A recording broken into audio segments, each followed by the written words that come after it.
Re-Zero, Arc 9, Chapter 57, Final Act of Servitude.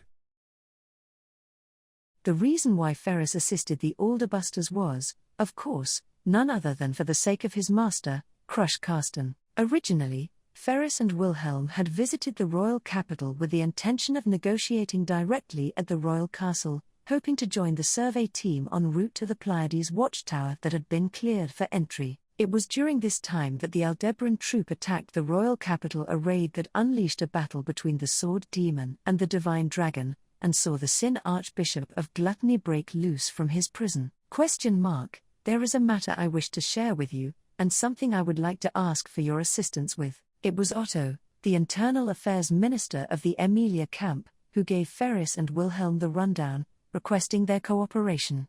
When the details of Als of Aldebaran's atrocities, as well as the fact of Reinhard's participation in the conflict, had reached Ferris's ears, he was not as willing as Wilhelm was to offer their complete cooperation. Of course, as a member of the royal guard, he felt indignance towards any who dared to disturb the kingdom's peace.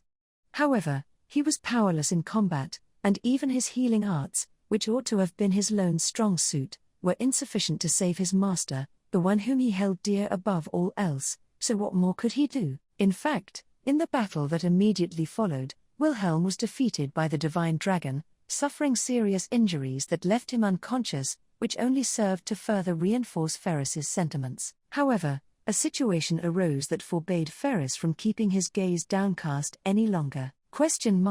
It has been some time, Felix Summer, face to face with the maid Rem, as she bowed out of courtesy towards him, Ferris recalled the events of the conversations they had shared, the battles they fought together, and realized that she was one from whom the authority of gluttony had been rescinded. In other words, she was a living testament to the prospect of breaking one of Crush's two curses, those being of her memories and of the dragon's blood. Ferris, in that case, I've got no other choice, do I? There was also the fact that Wilhelm, who had been a continued source of encouragement for Ferris at times when he felt worthless at Crush's side during her torment, had been taken down. Accepting that request, he lent his strength to the Alderbusters in an attempt to stop the Aldebaran troop, who were determined to accomplish an unknown goal, even if it meant making an enemy of the world.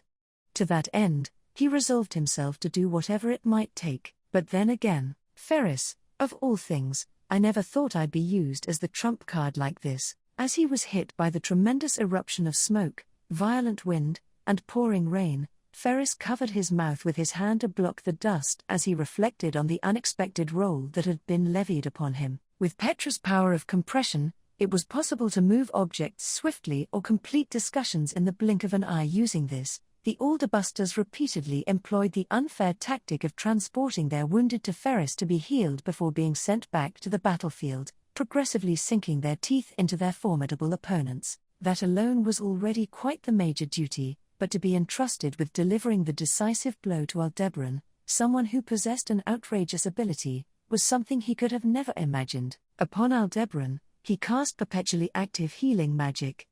That was the duty entrusted to Ferris, the trump card to be used against Aldebaran, a role that permitted no failure. Ultimately, even now, Ferris did not fully grasp the meaning behind his role. Taking into account the words of Petra and Romji, whenever Aldebaran sustained a mortal wound, time would turn back to before he received that injury. Such was his interpretation.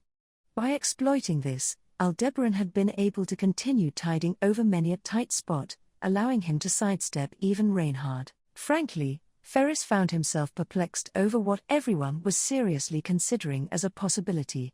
Supposing that were really true, it would be far too invincible.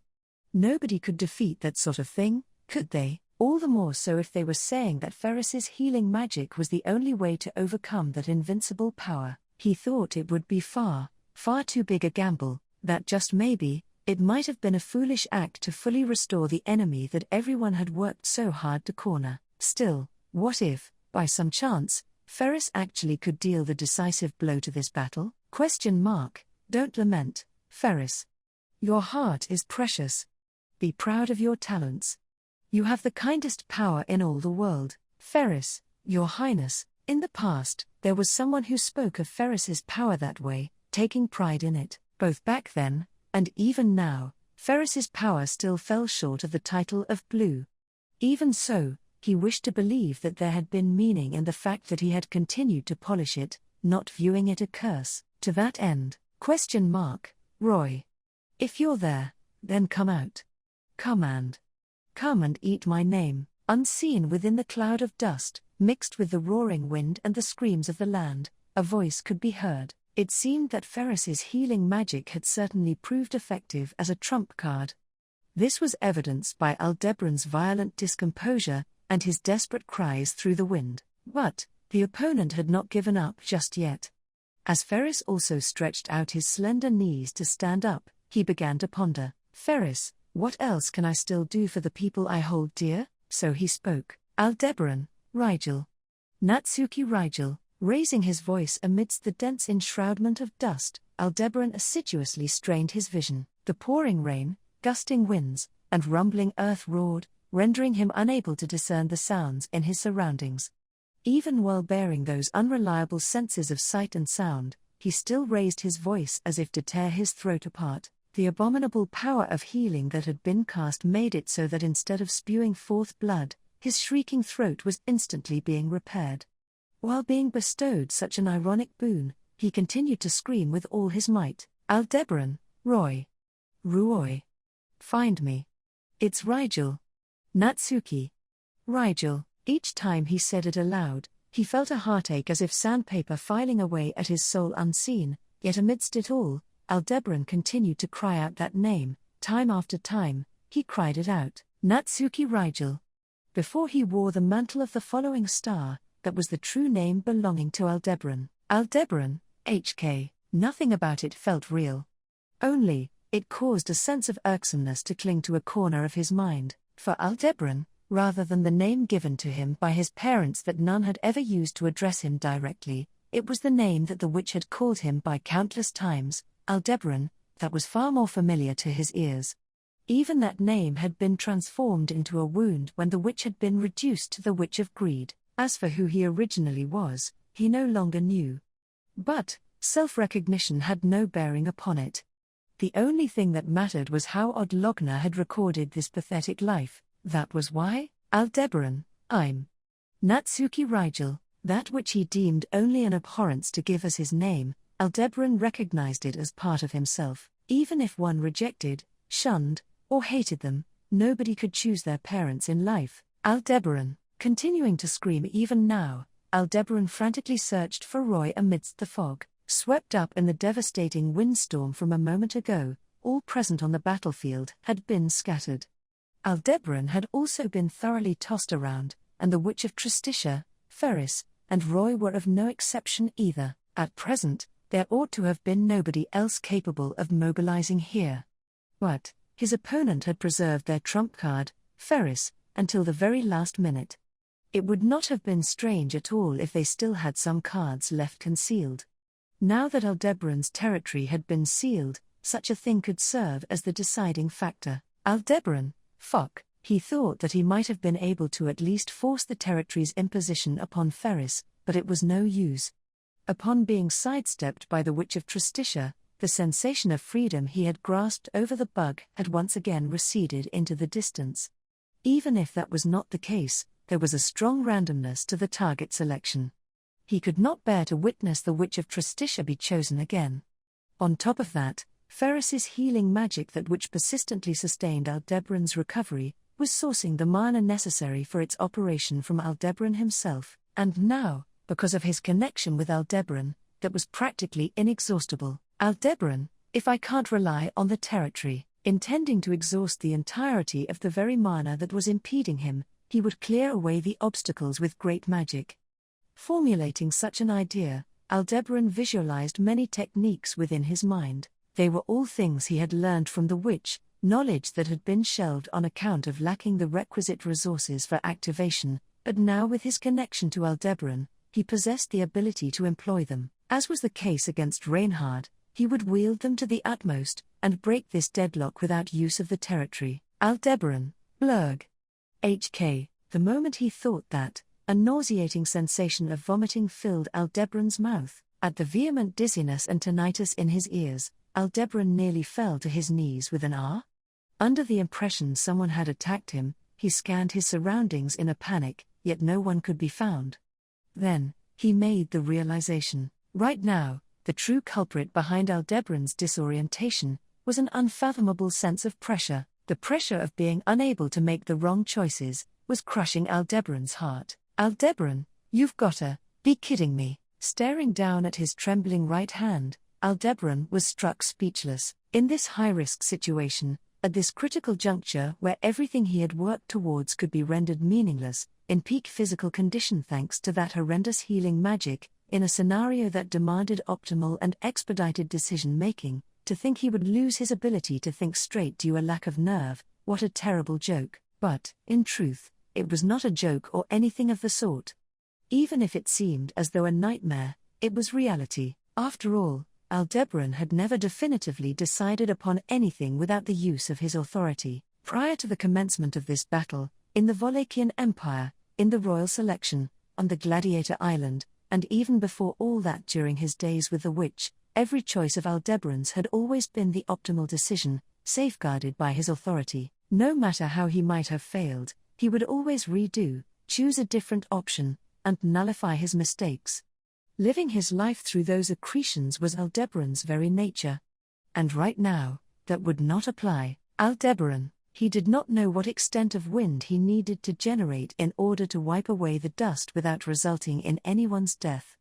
The heat to evaporate the rainfall, the impact to offset the rumbling earth, whether it would be best to step into these plumes of dust leading with his right leg or left, everything was an unknown variable. The fact that he could not verify anything was terrifying. To walk down a path without the guarantee of the right answer was an act tantamount to fumbling around in pure darkness. Such a path, with no certainty of reward, was one Aldebaran could not tread.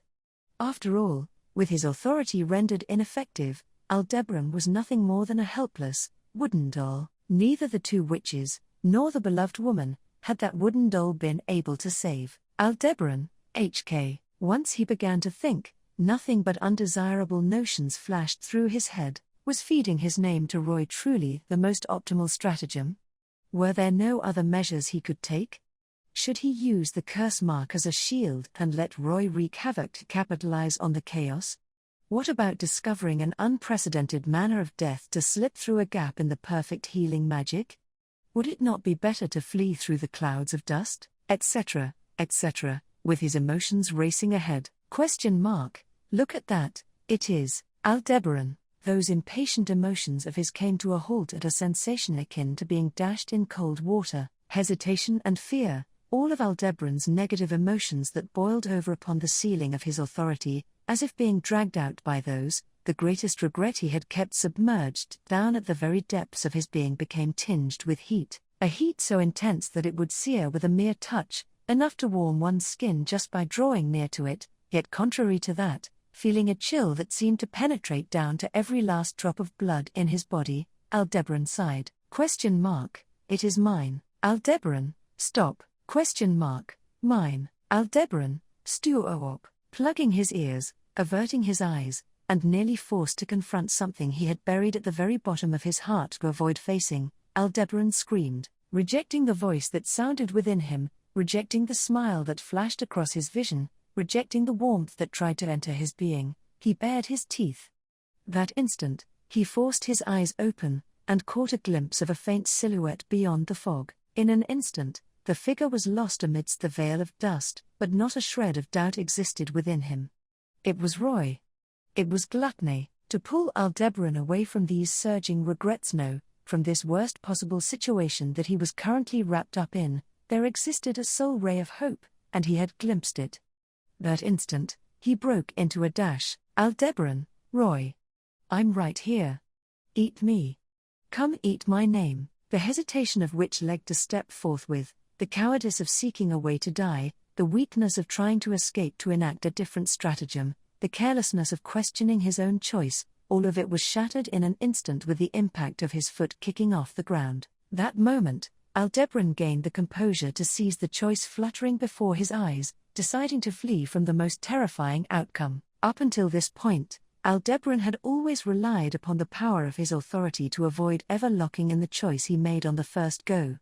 Ergo, he did not know that, when making a choice regarding a single thing, a decision motivated by a single-minded desire to escape a situation, would never affirmatively change the course of one's own fate, as if to prove that, Al Summer, as Aldebaran attempted to rush towards the figure eclipsed by the fog in an effort to escape, his body was restrained by a being that had appeared right before him. The actions of Ye Tenzen, who was supposed to be his ally, served as proof of that. Upon her defeat in the battle against Rem, Ye's next battle commenced. Blown away, she rolled down the side of the ice mountain that had been made by freezing the great river, and abandoning all the blood-stopping methods she originally could have performed, she put all her efforts into playing the role of the defeated on the verge of death. Her objective in doing so was, Rem, I do not intend to take your life.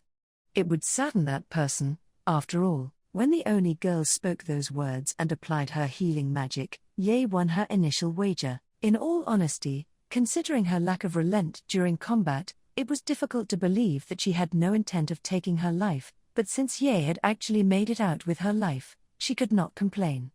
Above all else, if she dared to complain here, her only chance would fizzle away like a bubble on water's surface. Unfortunately for Ye, she had no chance of turning the situation around on Rem here. So long as she could not solve the contrivance that Rem had used to nullify Ye's attack in their final skirmish, then even supposing she succeeded in launching a surprise attack, she would likely fail to take Rem down.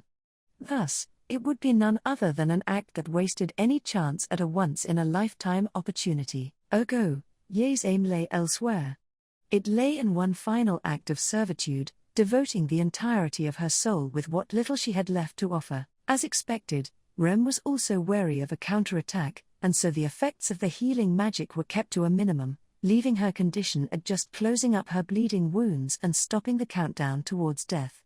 On top of that, she chained up Ye's hands and feet without any pushback, a thoroughness refusing to grant her any role above that of a hostage or prisoner. But, with that alone, her perception of how to deal with the shinobi could only be called naive. So long as they did not experience an instant death, it was in a shinobi's nature to get the job done, even if it meant letting their head fly. She could dislocate all of her joints to escape the chains, and ignore her mortal wounds by burning her lower abdomen. By doing so, Ye believed that she would still be able to do something for Al at the very end of the end, having failed to accomplish a single one of the duties entrusted to her. Thus, Ye, the once-in-a-lifetime opportunity Ye had aimed for, materialized quicker than she ever could have imagined. A tremendous impact vehemently engulfed the Exad Canyon and the entire surrounding area, so while the corollary cataclysm of aftershocks, windstorms, and flooding quaked the earth as an assault on the land, Ye sprung into action. Fleeing from Rem, who had attempted to protect Ye from the impact, she broke away from the canyon, and arrived at the cliff tops. It was then that Ye painfully realized the inadequacy of Al's henchmen,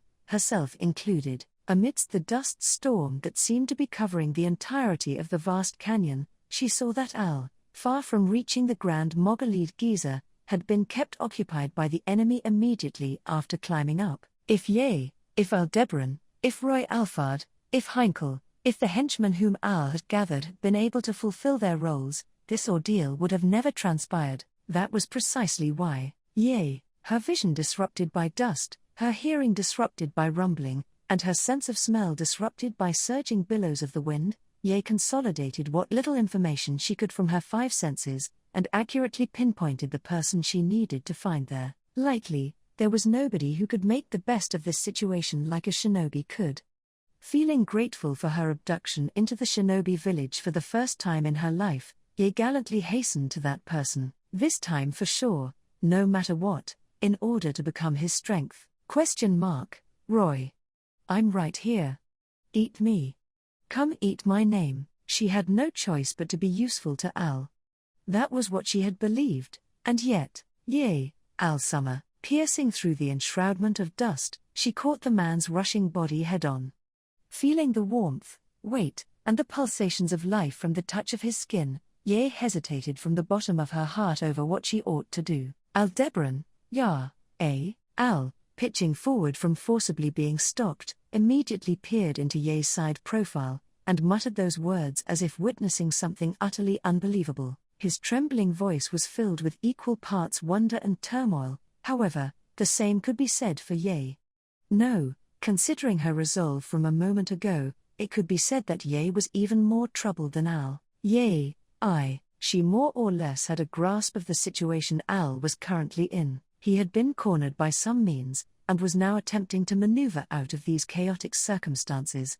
Gluttony possessed the means to that end, so in order to help Al accomplish his objective, hastening toward the Sin Archbishop amidst the dust would have been the best thing Ye could have done for her final act of servitude. Despite understanding that, Ye obstructed Al's path. Slamming her entire body into his, she held him back. Why had she done so? Shocked at her own actions, she scrutinized herself. Ye feared Al, and she had wished for him to die, so she was trying to help him accomplish his objective in order to let him die. But, with Al as cornered as he currently was, Ye might have been able to kill him with her own hands. Was that why? Was that why she had stopped Al? Was she attempting to repay the dread he had made her feel? Is love. At the budding doubt, the figure of Rem declaring so without hesitation flashed through her mind, and Ye's breath caught. It was different, there was undoubtedly a difference. They may have both been maids trying to fulfill the objectives of their masters, but Ye and Rem's motivations differed at a fundamental level. They could not be compared. Only, recalling the Oni who pursued her single-minded devotion driven by her absurdly immense passion, Ye suddenly became privy to certain feelings of her own. Ye had wished for Al to die. After all, the monster known as Al was terrifying, so there was no helping it. However, it seems like I just can't bear the thought of forgetting you, Al Summer. From now to eternity, I could never wish to lose you, Aldebaran. As Ye restrained his movement, and voiced the reason for doing so, a momentary lapse was born in Aldebaran's mind. He did not understand. He did not understand. Far too many things, he did not understand. With Aldebaran's territory having shattered Ye's heart, she ought to have become an absolute collaborator on the condition of his death. The selfish confidence he had placed in Ye had now betrayed him in this ultimate climax. Had she always been waiting for the perfect moment to enact her betrayal? He did not understand. He did not understand. Only, with his steps halted, it finally caught up to Aldebaran. He had plugged his ears to it, averted his eyes from it, and even buried it at the very bottom of his heart, the voice he had wished to run away from the most. Look at that, it is mine victory again, Aldebaran, Priscilla. In this moment where he needed to exert every effort towards pulling the possibility right before his eyes even a little bit closer, the mutter that spilled from Aldebaran's lips was neither the name of gluttony, nor that of the woman restraining him, nor even that which belonged to himself. In this moment where he needed to do so, in this moment where he needed to carry that out, even now that his regrets for having failed to accomplish anything were piling up like ash, once again, Aldebaran wished upon that very mountain of ash. Aldebaran, what, do you mean it was your victory, Priscilla? You died. You died, didn't you? The fact that you died means that you lost. The fact that you died means that your desires can't be fulfilled anymore. The only ones in this world who get to continue on after death are me and Natsuki Subaru. That's why, it's not the same for you. And yet, what the hell do you mean it was your victory? Even though you're the least suited to being a poor loser out of any woman in this world, at the very end, why didn't you admit defeat? In the end, why did you smile, Priscilla? Yay, your stars. Aldebaran, yay, your stars were bad, Al Summer. As Aldebaran devoted his attention to those unanswerable questions, Ye stared up at him from within his chest. Hearing her voice so bereft of composure, the words contained within caused Aldebaran's breath to catch. Blaming the stars, it was a phrase that Aldebaran would sometimes vocalize, and something Ye had also heard him say. So, was this an act of revenge?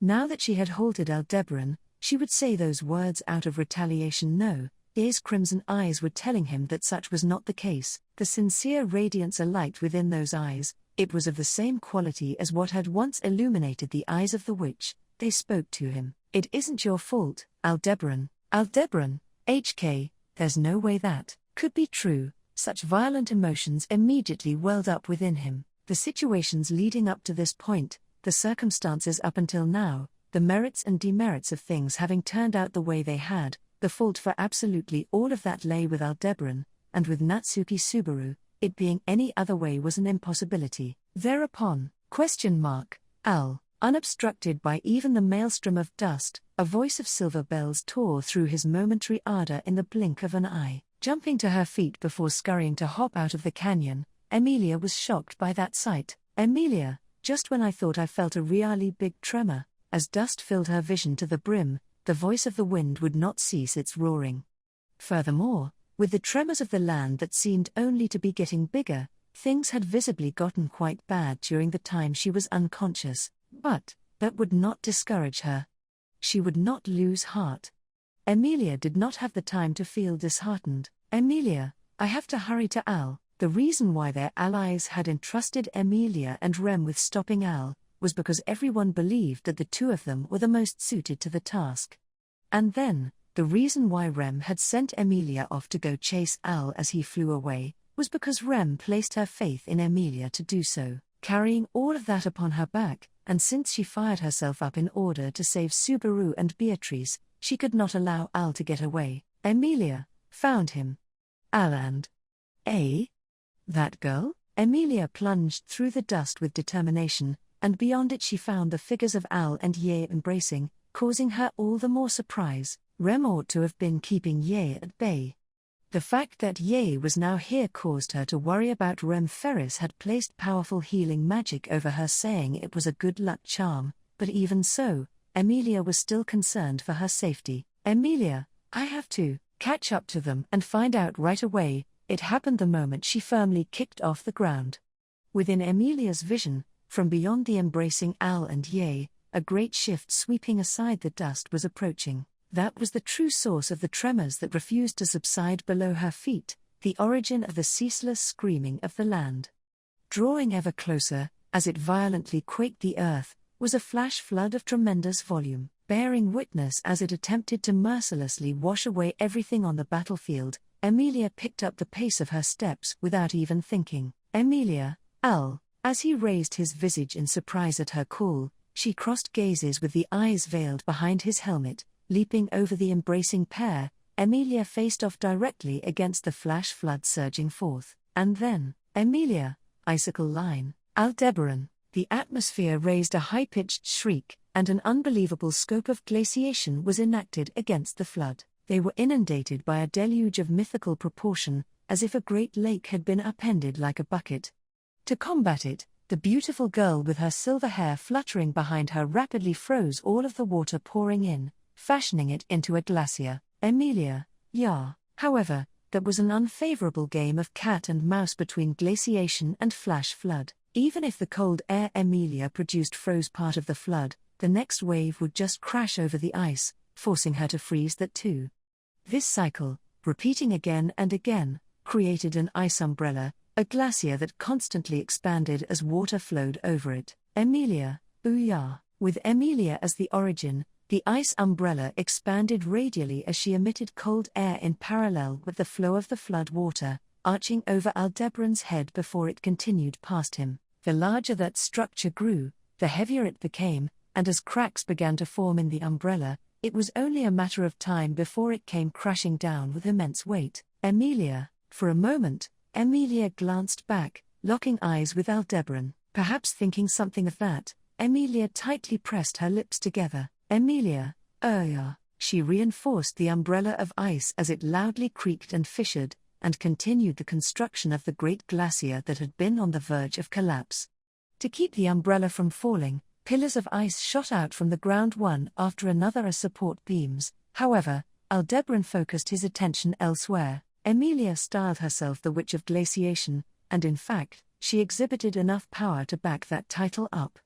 But, now, at this very moment, if the reason why Emilia was exhibiting power that surpassed her limits was because of the look they had exchanged a moment ago, if it was the same as when she had protected Aldebaran in the canyon after he had deployed the massive boulder as a trap, if Emilia was manifesting her strength in order to protect Aldebaran, with those thoughts, he now realized. Emilia had properly been looking at Aldebaran, and had also been trying to talk to him. Aldebaran, I'm. A raspy voice escaped his throat, but no further did it continue. Merely, he felt that there had been some vast, irreparable discrepancy.